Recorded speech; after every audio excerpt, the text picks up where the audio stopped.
Salud al día, porque la prevención es el mejor remedio.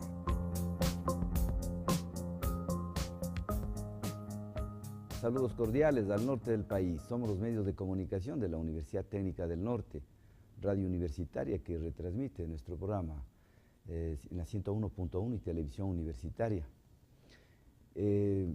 Algunas personas le han catalogado como una catástrofe nacional el hecho de presentar un índice alto de embarazo en adolescentes, que ocupamos el segundo lugar después de Venezuela en América Latina, bordeando los 122.000 embarazos en adolescentes de 15 a 17 años y cerca de 4.000 embarazos de 12 a 14 años.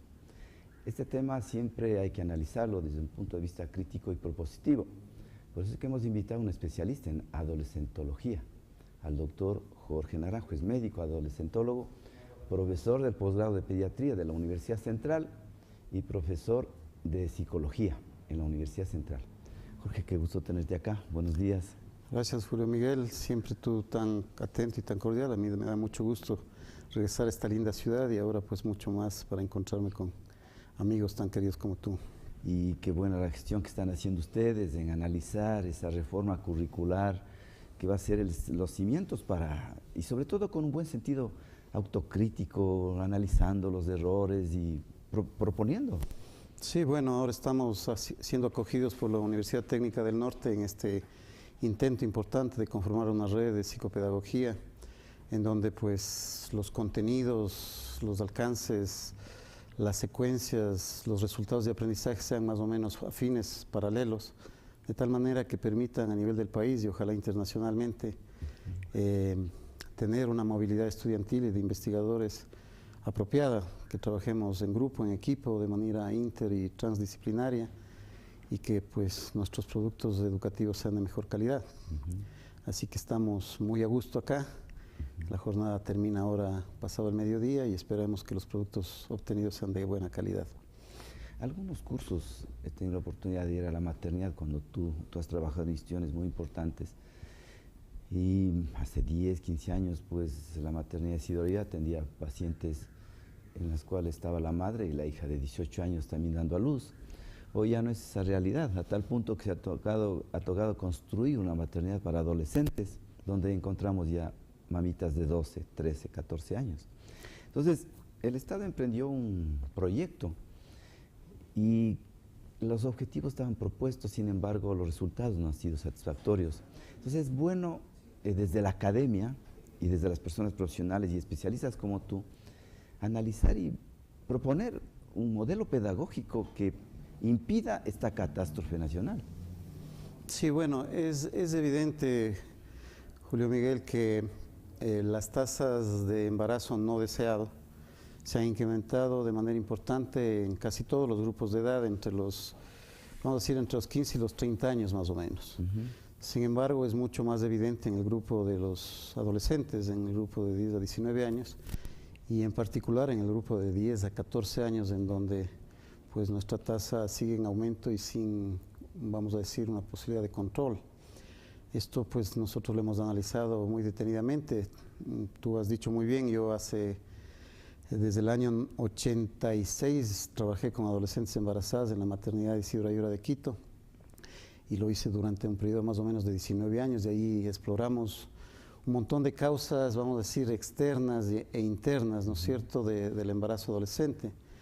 Y es evidente que dentro de las causas externas tenemos un problema muy serio de personas e individuos que en este proceso natural de desarrollo, que es ir logrando, ¿no es cierto?, nuevas funciones o afinando, vamos a decir, las funciones de la sexualidad, pues al llegar a la adolescencia, donde se activan algunos procesos psíquicos, algunos procesos afectivos, algunos procesos eróticos, hormonales, pues no están preparados o les cuesta hacer una toma de decisiones adecuada para que puedan manejar, así como otras destrezas, vamos a decir, y competencias vitales, pues manejar su sexualidad de una manera que sea saludable, que les genere bienestar y felicidad. Y ahí pues evidentemente tenemos un problema muy serio de que no hemos hecho, como tú dices, un buen modelo educativo, un buen modelo de pedagogía sexual, y creo que hemos cometido errores muy importantes en ese proceso. Esta educación fragmentada, ¿no? Sí, es una educación sexual fragmentada. Es decir, la sexualidad tiene funciones inherentes, son funciones muy importantes. Nos sirven para muchas cosas la sexualidad, pero yo creo que hay 4 dimensiones de la sexualidad que son fundamentales. La función, bueno, vinculativa, afectiva, la función del amor. Uno activa su sexualidad desde muy pequeño, buscando pareja. Los niños buscan pareja, los adolescentes, los adultos buscamos pareja. El ser humano ha sido construido para vivir en pareja. Ser social. Es un ser social, tiene que convivir con los otros, y un otro muy referente, muy fuerte es nuestra pareja. Si bien no todos viven en pareja, casi todos buscan pareja. Entonces esta función es muy importante, lo afectivo, y se está activando en etapas muy tempranitas. Ese es un error educativo, por ejemplo, que hemos cometido. Creer que los niños, los adolescentes son seres asexuados y que la sexualidad es un patrimonio del mundo adulto. Y entonces empezamos casi siempre a educar formalmente y ya muy tardíamente. La sexualidad nos sirve también para la cuestión del placer, de la recreación, de lo lúdico, o sea, de esta sensación, ¿no es cierto?, de satisfacción del deseo, de las ganas. Y esto es una función muy importante, no es la única función de placer que tenemos, porque podemos obtener y satisfacer placer por otras fuentes. Pero esta es evidentemente una de las fuentes más promovidas, al menos, o más buscada. Y tenemos la otra función que es importante, la reproductiva, que es quizá la más promovida también y la más conocida, la que más hemos educado. Y hay una función de la sexualidad que es súper importante, que es la función identitaria, porque a través de la sexualidad nosotros nos identificamos como hombres y como mujeres, como personas. Y claro, estas 4 dimensiones de la sexualidad, como tú bien lo has dicho, ha sido fragmentada.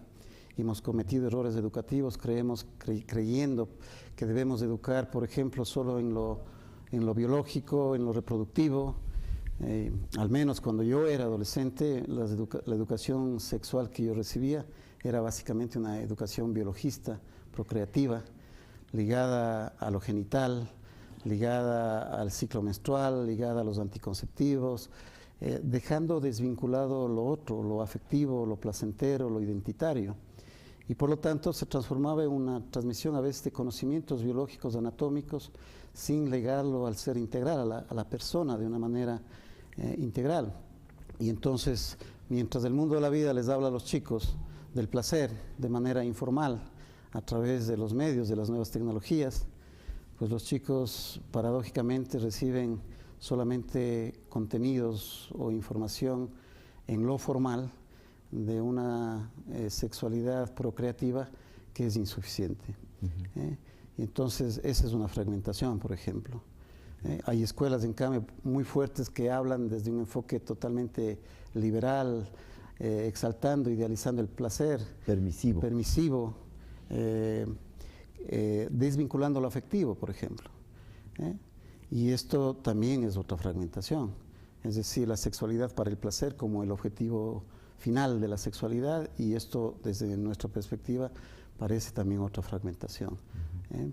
Y así tú puedes ver diferentes modelos de educación que, en vez de integrar al ser humano como una persona y darle recursos para que pueda, cuando tiene deseos, sensaciones, manifestaciones afectivas, eróticas, de placer, etcétera, poder desarrollar habilidades y competencias vitales que le permitan una toma de decisiones más adecuada.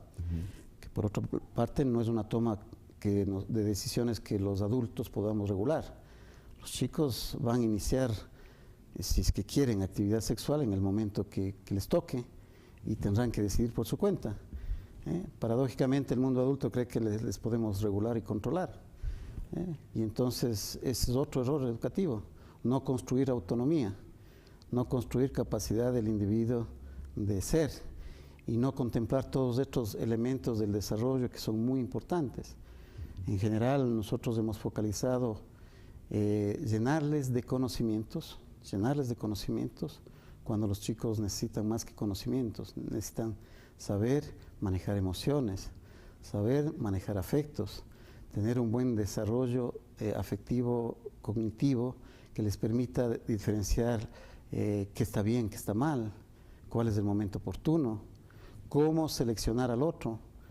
Es decir, un montón de elementos que son parte de ese proceso de enseñanza y aprendizaje. Y ahí tenemos errores educativos.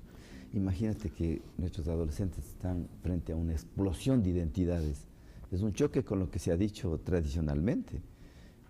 Entonces... Sí, es así. No, bueno, el proceso identitario es un proceso, vamos a decir, permanente. No nacemos con identidad, la vamos construyendo. La vamos a decir, en el paso a paso del ciclo de vida la vamos determinando. Y tampoco es estable porque a ratos cambiamos identitariamente.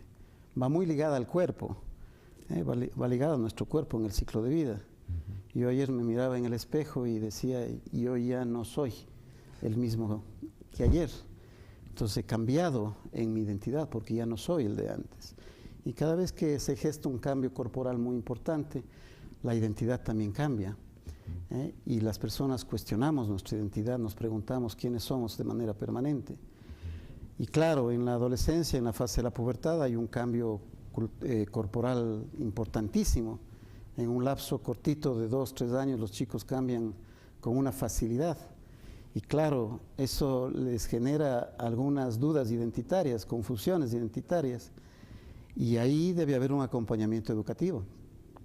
Es decir, cómo yo acepto este cuerpo nuevo, cómo yo uso este cuerpo nuevo que tiene... Cómo lo respeto. Cómo lo cuido, cómo lo respeto, cómo cuido el cuerpo del otro.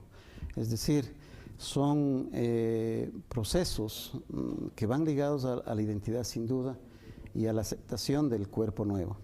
Entonces, esto yo creo que es un error educativo también. Jorge, vamos a hacer una pausa para contestar unas preguntas que nos llegan. Dice, doctor, buenos días.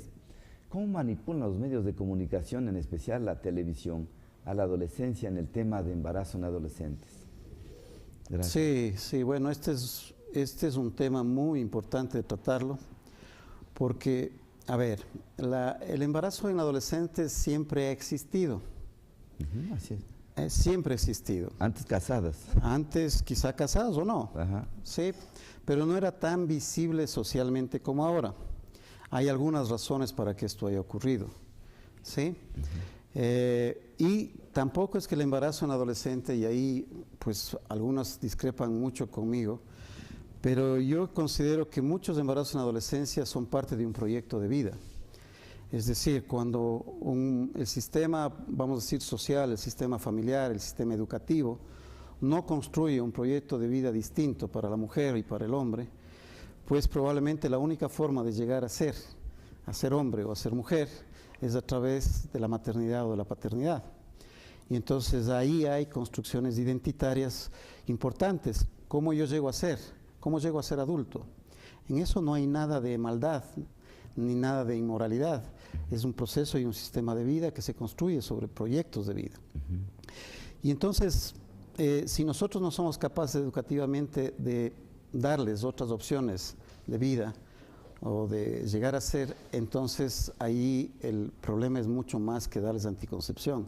El problema va a cómo, en este caso el Estado, la familia, la sociedad construye que las nuevas generaciones puedan tener opciones de llegar a ser adultos de una manera distinta. Otro elemento importante también que yo lo afirmo, porque lo conozco y lo he vivido con las adolescentes que acudieran en la maternidad, es que no todos los embarazos en la adolescencia son un desastre. Si bien hay una alta posibilidad de que en el modelo educativo, sobre todo urbano, pues las chicas tengan dificultades para insertarse posteriormente en los estudios, en el mundo laboral, y que el proyecto de vida personal ligado al estudio se postergue o se suprima, pues suele ocurrir también que hay algunas personas que arreglan su proyecto de vida que estaba viniendo medio mal a través de un embarazo. En vez de transformarse en un problema, fue inclusive en algunos casos una bendición que ocurriera para arreglar y darle sentido a la vida. Por lo tanto, sí hay que tomarlo con un poco de pinzas, ¿ok?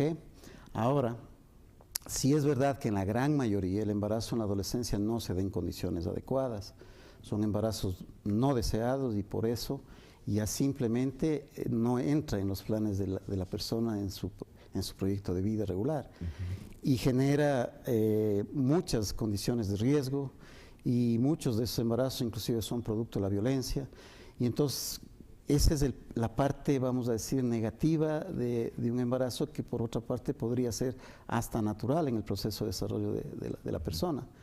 Y por lo tanto, claro, en esa lógica, con frecuencia los medios cogen la parte mala del embarazo en la adolescencia y a veces evidentemente lo patologizan inclusive. Y fruto de eso pues se dictan políticas públicas con cierta lógica en donde es evidente que se lo ve como un problema en el desarrollo, un problema que afecta sobre todo al desarrollo psicológico, emocional y económico inclusive. Se sabe que un embarazo no deseado a temprana edad puede condicionar los niveles de educación y de desarrollo de la persona y eso está claramente determinado. Y por lo tanto sí se intenta, vamos a decir, disminuir la tasa de embarazo porque en esa lógica termina siendo un mecanismo de feminización de la pobreza, ¿no? De la pobreza. También es un error haber patologizado la sexualidad. Es que nos enseñaron de que solo en el planeta hay hombres y mujeres. Su destino es la reproducción y no es así. Claro, es decir, bueno, esto quizá es justamente por falta, y ahí hacemos mea culpa a la academia. La academia no ha sido capaz de posicionar los temas desde las perspectivas científicas en esta área. Es decir, el mayor aprendizaje o el mayor insumo que tiene los modelos pedagógicos educativos de educación sexual no están proveniendo per se de investigaciones científicas o académicas. Y ahí, pues decíamos, la academia no ha hecho una suficiente visibilización de lo que debería ser, ¿no? Existe una gran diversidad humana en varios aspectos. Somos distintos, qué bueno que somos distintos, ¿verdad? Y en la sexualidad somos muy distintos, hombres, mujeres, y ahí influye pues justamente cómo nosotros nos reproducimos, cómo nosotros deseamos, qué es lo que nos gusta, ¿verdad? Y claro, hay modelos específicos que se ha creado culturalmente, estereotipos muy fuertes, de que el modelo regular de la vida es el heteronormativo. Sin embargo, no es así. Aunque no nos guste o no nos guste, el modelo no es heteronormativo exclusivamente, ¿verdad? Existen otras diversidades sexuales en donde lo heterosexual es una de esas variedades y aparecen la homosexualidad como otra característica, la bisexualidad, la asexualidad, Transexualidad. la transexualidad, es decir, varios elementos de esa gran diversidad. Bisexualidad. Y claro, es complejo, ¿no es cierto? Porque además ese proceso se viene dando, no es que el chico o la chica lo puede escoger, la persona no lo puede escoger porque es una cuestión de orientación del deseo sexual. No es que yo decidí en algún momento hacerme hetero o hacerme homo o bi. Es un proceso de descubrimiento justamente a través de las funciones de la sexualidad y que las personas van descubriendo qué les gusta. Y son totalmente normales. Y son totalmente, vamos a decir, este término normales es bien complejo explicarlo. Yo diría que esto es natural en el proceso de desarrollo. Mucho mejor, mucho mejor. ¿Sí? Esto es natural, porque a veces cometemos el error de etiquetar. Y esta es lo que tú bien decías, esto es el origen de este estereotipo de la patologización. Porque cuando decimos esto es normal, entonces el resto resulta ser anormal. Y ahí empezamos ya a encasillar a los seres humanos en categorías. Y entonces ahí empezamos a ver la sexualidad como problema. Empezamos a tratar educativamente la sexualidad como una enfermedad. Y les educamos a los chicos para que tengan miedo a través del estudio de las infecciones de transmisión sexual, del aborto. de la parte fea de las conductas sexuales. Pero tampoco estoy diciendo que debamos exaltar o idealizar la sexualidad, sino darle la característica humana natural, ¿no es cierto?, de un proceso como cualquier otra área del desarrollo que es necesario para vivir. Estamos en los minutos finales, Jorge, y no quisiera dejar pasar, si es que es un error en este proceso que estamos viendo en el Ecuador, este enfoque de derechos y este enfoque de equidad de género. Probablemente no se lo maneja bien y hay que manejarlo correctamente. La cuestión de derechos ligado a la responsabilidad. Sí, mira, el enfoque de derechos es un enfoque muy importante, pero tiene que ser bien interpretado. Hemos estado acostumbrados a que los derechos como que son permisividades. Y el concepto de derecho implica que está ligado a la responsabilidad. Es decir, me explico mejor. Yo te garantizo a ti el derecho, Estado ecuatoriano te garantiza tu derecho, familia te garantiza tu derecho, pero el ser humano tiene la obligación de ejercer ese derecho con responsabilidad. Es decir, son partes de un concepto de una misma moneda, ¿no es cierto? El un lado es la obligación y el otro lado es el derecho. Y entonces, con frecuencia, sí ha ocurrido en nuestro medio que hemos vulnerado los derechos, sobre todo en el área de la sexualidad, se ha vulnerado el derecho a los niños. La violencia sexual es muy importante, ¿verdad? Se ha vulnerado los derechos reproductivos con frecuencia, la capacidad del Estado para promover mecanismos de que las personas puedan elegir el número de hijos que desean, está siendo vulnerado todavía. La muestra es el embarazo en la adolescencia. Se ha vulnerado el derecho a recibir educación sexual de manera importante. ¿Por qué? Porque porque los medios con frecuencia están exaltando y fragmentando la educación sexual de una manera irresponsable, ¿sí? Entonces, sí se ha vulnerado los derechos. Por eso es importante el enfoque de derechos. Y refiriéndose al enfoque de género, a esta equidad de género, también ha sido manipulada de una manera inadecuada. Esto es una consecuencia evidentemente de un machismo recalcitrante, absurdo, que afecta al hombre y a la mujer de una manera importante en su proceso de relación. Con una oposición hembrista, ¿no es cierto?, que replica más o menos el mismo proceso de machismo. Yo digo que cada vez más las mujeres están más masculinizadas, siguen replicando el rol del machismo de polarización, de posesión, de agresividad, de violencia, de disminución de lo afectivo. Entonces tenemos cada vez, entre comillas, más superhembras y menos femeninas en esos roles que, nos guste o no, pues han generado polarización entre los géneros. Ese es el ginecocentrismo. Es un ginecocentrismo. Sin familia y sin hijos. Sí, es libertad, por supuesto, de la persona, pero evidentemente esto es antirrelación humana. Porque si partimos del principio que los seres humanos buscamos convivir en pareja, ¿sí?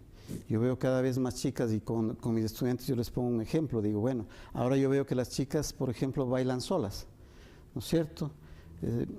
Interpretan que son autónomas, que se divierten solas, que deciden sobre su cuerpo, perfecto, pero en el fondo casi siempre están esperando que alguien les saque a bailar. Y esta representación masculinizante, porque es lo que hacía el hombre, o el hombre regular, autónomo, independiente, de la calle, borracho, sapo, mujeriego, está trasladándose al mundo femenino como una masculinización de la feminidad. Entonces no es que no sé si se ha logrado independencia, autonomía, sino más bien se ha logrado un estereotipo nuevo que sigue siendo también diferencial. No sé si en eso ha sido la equidad. Yo discrepo mucho que este movimiento tan importante femenino de ayudar a la equidad de salario, a la participación social, política, etcétera, se haya transformado en un momento en una guerra sexista de polarización entre hombres y mujeres. Jorge, qué pena. Concluyó nuestro programa, así es la televisión rapidísima pasada, y contigo tenemos mucho para conversar. Un mensaje final, sobre todo, en pocas palabras, ¿quién debe dar educación sexual? La educación sexual es un proceso continuo, ese es otro error. Creemos que es una función de los docentes, o de los médicos, o de los psicólogos. La educación se educa con la vida. Y entonces hemos equivocado porque hemos creído que debemos educar a los niños y adolescentes en educación sexual formal. y los que debemos educarnos o reeducarnos, ese sería el término, somos los adultos, porque somos los que construimos a hombres y mujeres en este proceso de caracterización. Quizá el Estado no debería invertir tanto dinero, digo yo, en formar, ¿no es cierto?, personas para educar a los niños, cuando esta es una tarea indelegable de la familia. La familia es la que acompaña, bien o mal, en el proceso de vida a los seres humanos y debe estar claro en qué debe educar. Ha sido doctor Jorge Naranjo, médico, adolescentólogo, docente de la Universidad Técnica del Norte y muy pronto PhD en la Universidad de Alicante. Muchas gracias. Este programa se reprisa a las 2 de la tarde.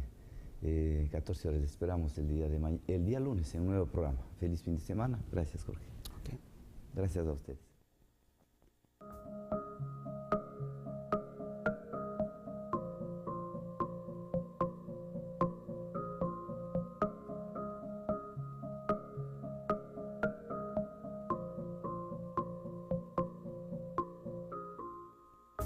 Salud al día, porque la prevención es el mejor remedio.